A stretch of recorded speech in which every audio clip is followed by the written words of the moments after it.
요한계시록 21장 1절에서 2절. 믿음은 목숨 걸 만한 가치가 있다 라는 제목으로 하나님 말씀 전하겠습니다. 하나님이 세상을 창조하셨기 때문에 세상에 대한 정당한 어떤 권한을 가지고 계십니다. 근데 이 권한은 미래에도 동일합니다. 하나님께서 오늘 미래에 아주 광대한 하나님이 가지고 계신 어떤 그 권한을 이제 그대로 펼쳐지고 있는 장면이 오늘 1절, 또 내가 새하늘과 새 땅을 보니, 새하늘과 새 땅의 그 새라는 카이노스라는 단어는 불연속성과 연속성을 다 포함하고 있습니다. 연속성이라고 할 때는 동일한 사람에게 어떤 새 이름이 주어질 때 그 새로움은 창조하시는 하나님으로부터 부여되는 것이거든요. 그러니까 그런 연속성이 있고, 불연속성이라고 하면 현재와 하늘과 땅은 오래되어 있기 때문에 전혀 다르다는 것입니다. 그래서 오늘 본문에 보면 처음 하늘과 처음 땅이 없어졌다. 그 불연속성을 먼저 얘기합니다. 불연속성. 처음 프로토스란 단어는 4절에 내려가 보면 없어졌다. 아펠탄이라는 단어와 반복적으로 사용되고 있습니다. 없어져야 될 처음 하늘과 땅에 있는 것들, 사망, 슬픔, 눈물, 고통, 이것은 새하늘과 새 땅에 있을 수 없기 때문에 이런 것들은 없어져야 되는 것이죠. 땅에서 흘렸던 눈물, 가슴 아픈 죽음, 질병으로 인한 고통, 또 눈물 나는 어떤 이별, 이것은 새하늘과 새 땅에 함께할 수 없기 때문에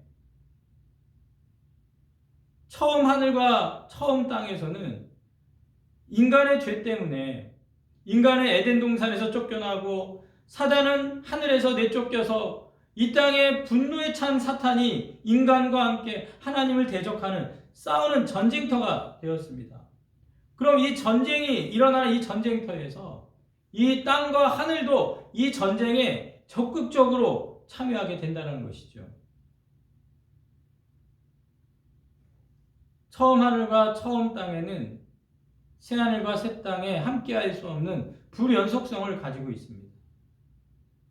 이렇게 불연속성을 말씀하시지만 이 하늘과 땅을 멸망시키신다 이렇게 말하지는 않습니다. 요한계시록은 땅 자체의 파멸을 말하는 것이 아니라 땅을 파괴하려는 자들의 멸망, 그 땅을 파괴하려는 사람들에 대한 그 멸망에 초점이 맞춰져 있는 것이죠.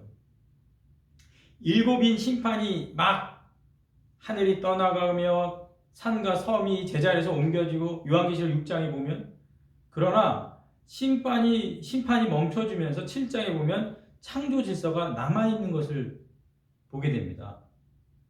또 바벨론 패망 때 막 각성도 없어지고 산악도 간데없고 계시록 16장에 나와 있는데, 또 하늘과 땅은 19장 20장에 보면 계속되고 있는 것을 보게 됩니다.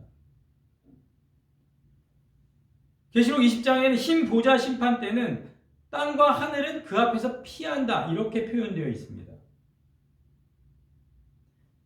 하나님께서 새롭게 하시는 새하늘과 새 땅에는 하나님의 피조물을 버리지 않는, 그 피조물에 대해서 계속된 어떤 신실함을 말해주는 연속성을 말해주고 있습니다.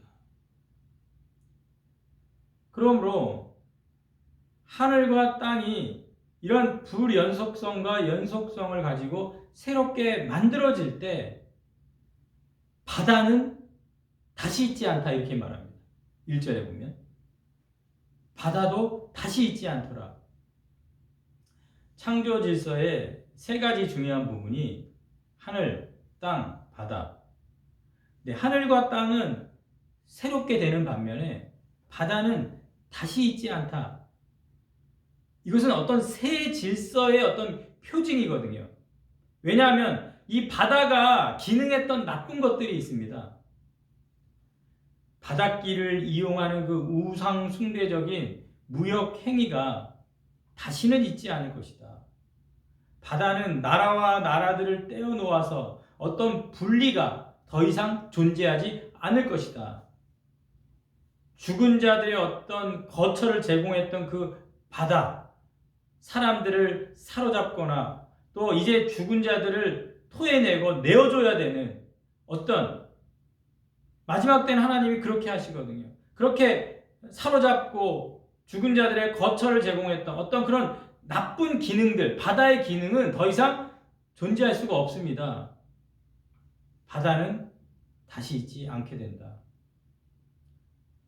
바다와 같은 기능을 했던 두 세력, 사망과 음부는 20장, 계시록 20장에서 불못에 던져졌습니다. 이제 세 번째 세력 그 바다가 21장에서 사라질 때 완성이 되는 것입니다. 그러므로 바다가 다시 있지 않고 4절에 보면 사망이 다시 있지 않고 평행해서 이렇게 설명하고 있습니다. 오직 생하늘과 새 땅에는 하나님 나라에 속한 것들만 남아있게 되는 것이죠.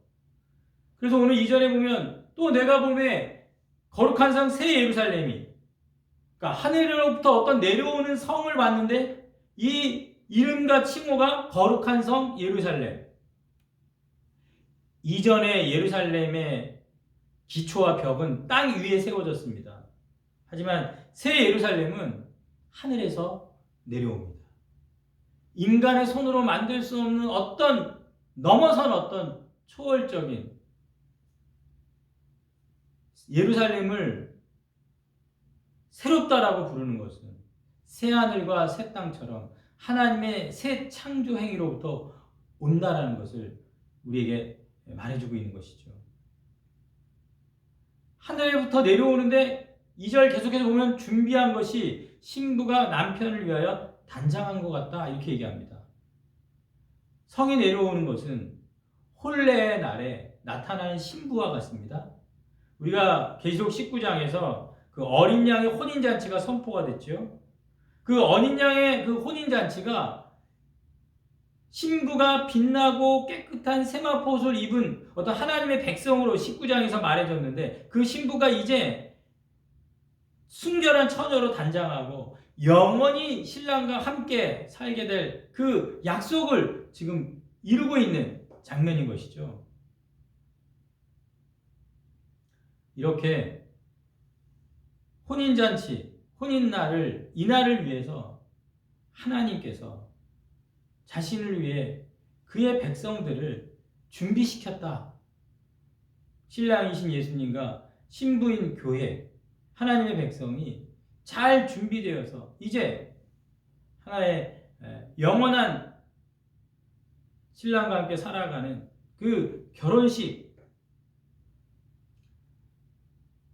어떻게 보면 인간 역사라는 것은 하나님께서 자기 백성을 그의 신부가 되게끔 만들어가고 빚어가는 역사라고 할 수 있겠습니다. 에베소서에 보면 남편과 아내의 어떤 역할과 그런 관계를 설명할 때 예수님께서 교회를 사랑하시는 것을 그대로 사용하죠. 그래서 남편한테 뭐라고 얘기하냐면 에베소서 5장 25절에 그리스도께서 교회를 사랑하시고 그 교회를 위해 자신을 주신 것 같이 이제 남편도 아내를 사랑하라 얘기할 때 하나님의 어떤 이 혼인잔치, 이 새 예루살렘과의 단장한 신부의 어떤 상태를 잘 설명해 주고 있습니다. 어떻게 설명하냐면 에베소서 5장 26절 계속해서 보면 이는 곧 물로 씻어 말씀으로 깨끗하게 하사 거룩하게 하시고 자기 앞에 영광스러운 교회로 세우사 티나 주름 잡힌 것이나 이런 것들이 없이 거룩하고 흠이 없게 하려 하심이니라. 그러니까 예수님께서 교회를 사랑해서 그 교회를 위해서 자신을 다 내어준 사랑하신 이유가 뭐냐? 영광스러운 교회로 오늘 새 예루살렘처럼 단장한 신부처럼 준비되게 하기 위해서. 그래서 이 땅에 교회, 이 땅에 믿는 자들은 진짜 사랑을 만나는 것이죠. 그리스도께서 자기 자신을 다 내어주신 그 진짜 사랑을 만났기 때문에 그 진짜 사랑과 영원히 함께할 그날을 우리는 기다리고 살아가는 자들이다. 목숨 걸고 믿고 있는가라는 질문에 믿음은 목숨 걸 만한 가치가 있는 이유가 바로 여기에 있는 것입니다. 교회를 사랑하시고 그 교회를 위하여 자신을 내어주신 같이 자기 앞에서 영광스러운 교회로 티나 주름 잡힌 것이나 거룩하고 흠이 없게 아름다운 신부로 이 땅의 백성들을 만들어 나가시고 지키시고 보호하시고 끝내는 그와 영원히 함께 살아간다는 그 약속을 이루신다는 것입니다. 그러므로 이 세상을 사랑하지 말라. 한낱 없어지고 사라질 이 세상을 사랑하지 말라. 정말 나를 위해 모든 걸 내어주신 진짜 사랑 예수 그리스도를 이제 그분과 영원히 살아갈 그 약속에 내 목숨을 거는 그 믿음, 그럴 만한 가치가 있습니다.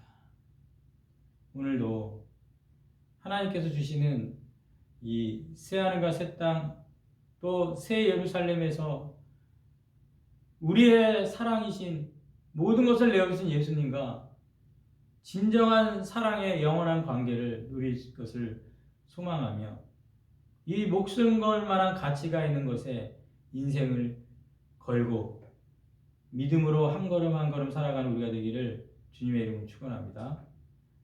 다 같이 기도하겠습니다.